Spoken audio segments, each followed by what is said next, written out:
Siya buka pa ito. Ayo. Ngarokok yang baik itu ria. Yang sampai baik potong air sama. Lengit. Siapa orangnya? Dia tahu di dahar kusiat ya.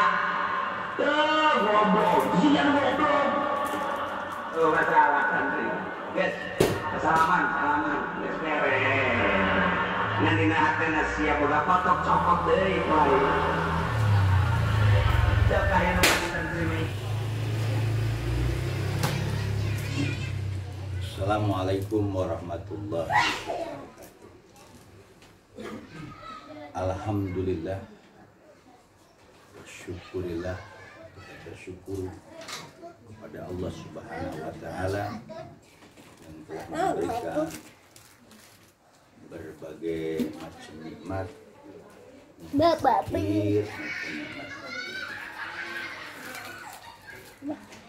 ada hadis Nabi Muhammad Sallallahu Alaihi Wasallam.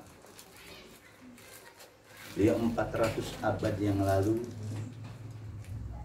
beliau bersabda, qala Rasulullah sallallahu alaihi wasallam, sabda Nabi Muhammad sallallahu alaihi wasallam, ala inna fil jasadil mudghah, ingatlah di dalam diri manusia itu ada segumpal daging. Insyaallah saja sadukul, jika segumpal daging itu baik, maka baik pula seluruh anggota badan. Wa in fasadat, yang jika itu rusak, maka rusak seluruh anggota badan. Allah ya qalbu, ingatlah kata Rasulullah, itu adalah qalbu. Dari hadis ini Ustaz Katorik akan mengupas hadis tersebut, bahwa manusia itu terdiri dari jasad dan ruh. Tapi Allah titipkan yang namanya qalbu. Allah titipkan yang namanya nafsu. Allah titipkan yang namanya akal. Dan terakhir Allah titipkan ruh. 4 komponen ruhani ini ada di diri manusia yang memang tidak bisa dilihat oleh alam syahadah, tapi ini maknawiyah. Nah, perjalanan manusia, kata Rasulullah, jadi setiap manusia itu punya segumpal daging. Segumpal daging ini bukan hanya daging biasa, tapi disebut mudghah robani.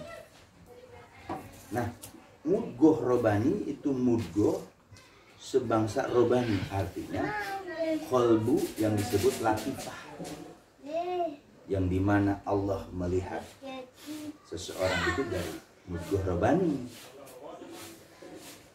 Maka kata Nabi, ala inna fil mudghah insaluhat sajasadukum, jika itu baik maka akan baik seluruh anggota badannya. Mata zahir baik, tangannya baik, semua akan baik. Tapi kalau rusak semuanya. Ingat, apa itu qalbu hati? Tentu pembahasan ilmu tentang hati adalah ilmu tasawuf.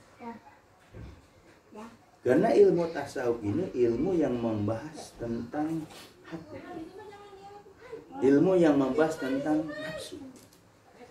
Makanya objek daripada ilmu tasawuf, ilmu tariqah sufi itu adalah nafsu seseorang. Makanya disebut ilmu yu'rafu bi ahwalun nafsi. Suatu ilmu untuk mengetahui perilaku nafsu, mahmudah wa madhmumah. Ketika nafsu itu baik atau tidak baik, ketika nafsu itu berbuat baik atau berbuat jahat. Dan ilmu sufiah itu ilmu untuk mengambil cara membersihkan nafsu ketika dia berbuat jahat atau nafsu itu perilakunya jahat, maka dibersihkanlah dengan ilmu tasawuf. Jadi ilmu tasawuf menjadi wajib. Seperti kata Rasul, ingat di dalam diri manusia itu ada segumpal daging, mudghah robani. Kalau itu baik-baik semuanya. Tapi kalau terus usaha kolbu. Jadi kata Imam Ghazali, raja manusia itu di kolbu. Tapi ini saudara harus pakai mursyid. Tanpa pakai mursyid nggak bisa. Tanpa berguru mursyid nggak bisa melakukan seperti ini, membersihkan. Makanya dalam Torekoh Qadiriyah wa Naqsabandiyah di bawah bimbingan Abah Guru Syekh Abdurrahman, itu di diri manusia itu ada 7 latifah. Latifah paling latifah ruh, latifah syirik, latifah nafsi. Pelajaran ini tidak bisa dikupas, tidak bisa dijelaskan kecuali kita harus berguru dengan ilmu. Di latifah kolbu, kelembutan hati ini, ada berbagai macam penyakit hati. Hubudunya ada di sini, lawamah ada di sini, nafsu setan, nafsu iblis ada di sini. Semua ada di diri manusia. Makanya ada istilah takhol. Takhol itu alatnya adalah kalimat zikir, yaitu kalimat tauhid, kalimat la ilaha illallah. Dengan kita membaca al-Qur'an yang dijajakan guru musik, bersih hati kita. La ilaha illallah. Tapi itu harus dimusikkan. Nah, supaya hati itu baik, maka ada tahalil menghiasi dengan sifat yang terpuji, yaitu dengan zikir khafi. Dia latifah, menyebutkan ismu zat tanpa suara, tanpa huruf, namanya zikir khafi. Nah, zikir khafi ini tidak bisa kita hanya zikir-zikir doang, maka harus ada dijajah dari kultus. Karena ilmu latifah ini ilmu puncak, ilmu yang dimana puncak dari segala ilmu, ilmu latifah. Ketika manusia tidak mengetahui tentang latifah qalbinya, ya berarti hakikatnya dia menjadi manusia masih dalam ilmu syar'i. Ilmu Torekoh ada istilah latifah, khususnya di ajaran Torekoh Qadiriyah wa Naqsabandiyah. Itu ada latifah, kelembutan. Zikirnya di latifah qalbi ini sebagaimana yang diajar abah guru kita Syekh Abdurrahman, ilahi anta maksudi warika matlubi atini mahabbataka wa ma'rifataka waqdi ala latifah qalbi anwari tajali af'alil uluhiyah al-fa'idatun min qalbi habibika Muhammad sesama al-qalbi ketika ada. Nah, di situ kita baru zikir Allah Allah Allah Allah Allah Allah Allah 100 kali dengan doa Rabbana zalamna anfusana wa ilam taghfirlana wa tarhamna lanakunanna minal khasirin, doa Nabi. Dengan kita membaca ajas tujuan, munajat dan zikir ismu zat, kemudian doa Nabi Adam, disitulah latifah qalbi kita diolah. Karena induknya latifah adalah latifah qalbi. Innallaha la yanzuru ila suwarikum walakin yanzuru ila qulubikum. Allah itu enggak melihat kita, tapi yang dilihat latifah qalbi. Ya, bagi mereka yang sudah memiliki latifah qalbi, terus amalkan. Ilmu ini tidak dapat di pesantren, saudara. Ilmu ini tidak dapat di kampus. Tapi ilmu ini harus datang ke guru mursyid. Tanpa datang ke mursyid, kita tidak bisa.